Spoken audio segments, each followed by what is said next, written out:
ஆண்டவர் நடத்தட்டும். நம்ம கிறிஸ்துவை நம்ம அண்டிக் கொண்டு வாழும் வாழ்க்கை நாம் வாழ்ந்த அந்த பாடல்கள் என்னென்ன வரிகள் இருக்குதோ அது எத்தனையோ நம்முடைய வாழ்க்கையில் நடக்குது, எந்த ஒரு மாற்று கருத்தும் இல்லை. ஆண்டவர் கண்டிப்பாக இதை செய்வார். இனிமேல் இன்னொரு பாடலை கூட பாடுவோம். சிங்கக்குட்டிகள் பட்டினி கிடக்கும், ஆண்டவரை தேடுவோருக்கு குறையில்லையே, குறையில்லையே, ஆண்டவரை தேடுவோருக்கு குறையில்லையே. நம்ம ஆண்டவரை தேடினா நம்முடைய வாழ்க்கையில் எந்த ஒரு குறையும் வராது. நம்ம ஆண்டவரை தேடாமல் இருந்தால் அந்த குறைகளெல்லாம் நம்மளை தேடி வந்துடும். ஆண்டவரை தேடினா குறைகள்லாம் நம்மளை விட்டு ஓடி போவோம். அதனால் ஆண்டவரை நம்ம தேடுவோம்.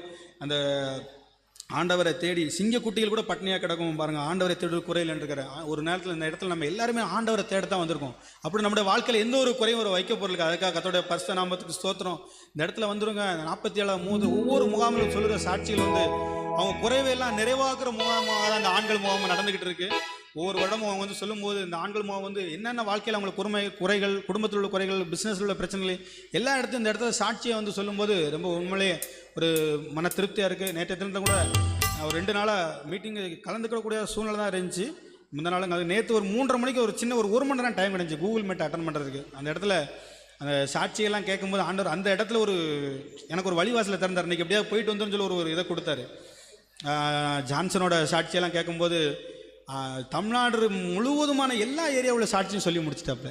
இங்கே நடக்கிற எல்லா மீட்டிங் எந்தெந்த டைமு காலையில் இங்கே எப்படி போகலாம், நீங்கள் வந்தால் எல்லா ஒரு சூழ்நிலை இருக்குன்னு சொல்லி அந்த இடத்துல உண்மையிலே அந்த என்னை தொட்டுச்சு. சரி இன்றைக்கி என்ன வேலையாக இருந்தால் நம்ம ஒரு கிளம்பி போயிடணும் அப்படின்னு சொல்லி அவன் தமிழ்நாடு முழுவதும் என்னென்ன ஊழியம் நடக்கிற, பெங்களூரு, கர்நாடகாவில் நடக்கிற ஊழியங்கள் எல்லா ஊழியங்களும் முழுவதுமே சொன்னாப்புல.